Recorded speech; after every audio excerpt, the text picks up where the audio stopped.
ഇവനെ പോലൊരു തല്ലിപ്പൊളി എന്ത് കണ്ടിട്ടാണ് മാഡം സപ്പോർട്ട് ചെയ്യുന്നത്?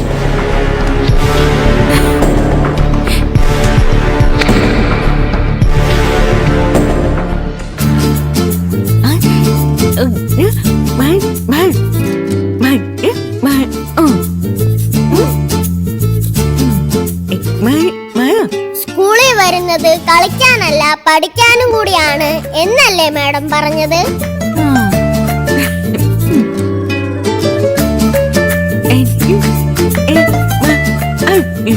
എനിക്ക് കൂളിംഗ് ഗ്ലാസ് ഒക്കെ വാങ്ങിത്തന്ന മാഡം അല്ലേ, ഞാൻ അനുസരിക്കാം.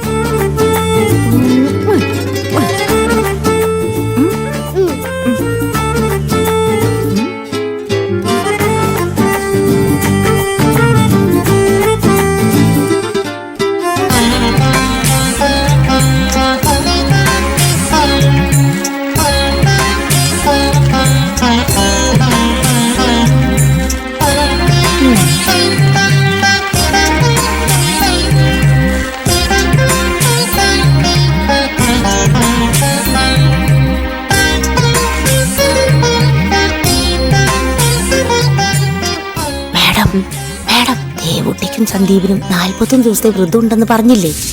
ആ തട്ടിപ്പ് പൊളിക്കാനാവും സുകുമാരി മാഡം ഒറിജിനൽ ജോൾസിനെ ഇറക്കി പ്രശ്നം നോക്കുന്നത്. നീ ഒന്നും മിണ്ടാതിരിക്കും ശൗന്തളെ. ഇനി ഏത് കൊടികെട്ടിയ ജോത്സ്യൻ വന്ന് നോക്കിയാലും ഇവിടെ അവളുടെ വ്രതത്തിന്റെ കാര്യത്തിൽ ഞാൻ പറയുന്നതേ നടക്കും. അങ്ങനെ വേണം മാഡം. മാഡം ഒരു കാരണവശാലും തോറ്റു കൊടുക്കരുത്.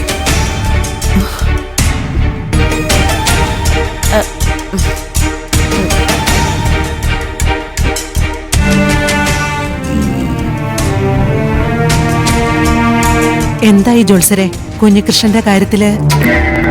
സ്വപ്നത്തിൽ സഹോദരൻ ഉരുള ചോദിച്ചത് ബലിച്ചോറ് തന്നെ ആവാമെന്ന് വേണമെങ്കിൽ നമുക്ക് വ്യാഖ്യാനിക്കാം.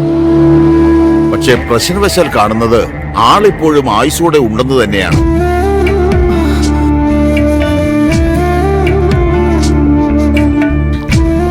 എന്നുവെച്ചാൽ ഗ്രഹനില പ്രകാരം ആളിന് മൃത്യു സംഭവിച്ചിട്ടില്ല എന്ന് സാരം. അത് ശരിയാവാൻ സാധ്യതയുള്ളൂ മുത്തശ്ശി. ഞാൻ പറഞ്ഞല്ലോ, വല്യമ്മാവനെ ഞാൻ എന്റെ കൺമുമ്പിൽ തൊട്ടടുത്ത് കണ്ടതാ.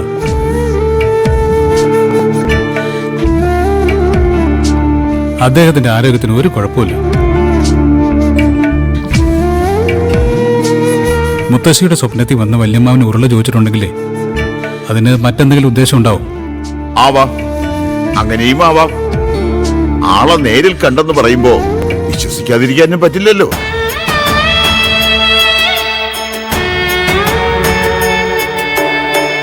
ഇനിയിപ്പോ സുകുമാരി അമ്മയുടെ മരിച്ചുപോയ മകനുണ്ടല്ലോ, ആൾക്ക് വേണ്ടിയും ആവാം ചിലപ്പോ അങ്ങനെ ഒരു പരാമർശം വന്നത്.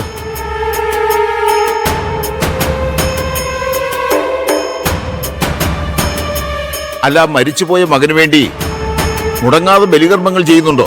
2 വർഷം മുമ്പ് വരെയും അതൊക്കെ കൃത്യമായി നടത്താറുണ്ടായിരുന്നു. പക്ഷേ 2 വർഷമായി അതിന് മുടക്കം വന്ന് കിടക്കുക. എന്നാൽ അത് തന്നെ കാര്യം. ബലികർമ്മം മുടങ്ങിയതുകൊണ്ട് ആത്മാവിന് അതൃപ്തിയുണ്ട്. അത് അമ്മാവനെ കൊണ്ട് സ്വപ്നത്തിൽ സൂചിപ്പിച്ചതാകാനും മതി.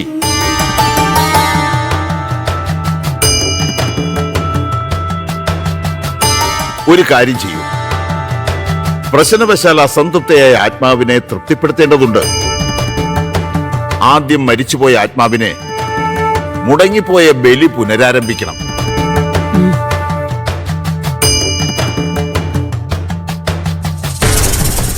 ആ ചടങ്ങ് കഴിഞ്ഞ് നമുക്കൊന്നുകൂടി പ്രശ്നം വെച്ച് നോക്കാം. ആള് ജീവനോടെ ഉണ്ടെങ്കിൽ എവിടെയാണെന്ന് അപ്പൊ തെളിയാതിരിക്കില്ല.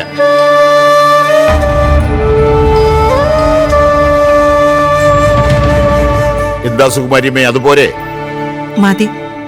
അപ്പൊ ജോത്സര് പറഞ്ഞതുപോലെ മാധവന്റെ ബലികർമ്മങ്ങൾ ഉടനെ നടത്താം.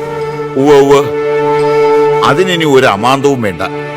അത് കഴിയുമ്പോ സുകുമാരി അമ്മയുടെ സഹോദരൻ താനേ ഇങ്ങ് തിരിച്ചെത്തിയേക്കും.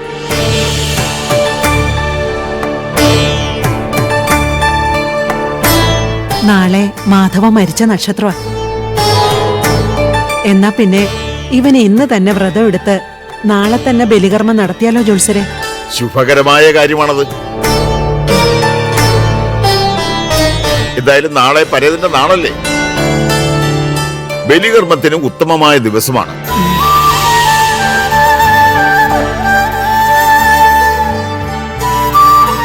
ആദ്യം ആ ചടങ്ങ് നടക്കട്ടെ. അപ്പോ എല്ലാം ശുഭകരമാവും.